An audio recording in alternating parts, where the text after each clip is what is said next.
Some call street vendors the heart of New York City, but many of our favorite halal trucks and hot dog carts are not operating legally. Hundreds marching from Herald Square to Times Square in Manhattan today, all to demand that New York State legitimize their businesses.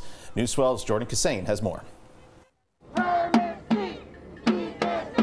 Permits, not tickets. That was the sentiment echoed today as hundreds of local street vendors and local officials marched through the heart of New York City, demanding that New York State stop ticketing street vendors and rather provide them the necessary licenses they need in order to operate legally. Street vending is as old as New York City, but for a long time we've had a system that doesn't really work. Crowds today demanding a new system, calling for the immediate passage of state legislation which will eliminate the state's cap on street vendor permits for those who State Senator Jessica Ramos says help to keep our city alive. We know that they wake up at the crack of dawn in order to start making those tamales, in order to start making those empanadas, to then sit in the cold outside the whole day, risking arrest simply to put food on the table for their children. Now, according to SVP, only about 7,000 of the 20,000 vendors operating citywide today are permitted to do so legally.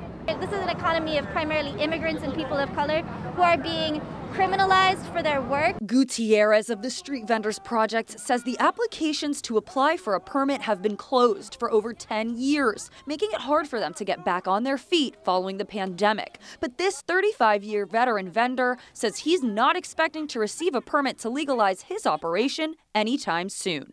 It's easier to win the lottery than to get a permit. These vendors have been deemed essential workers by the city throughout the pandemic, yet they say they're continuing to get fined without an opportunity to legalize. In Times Square, Jordan Kassane, News 12.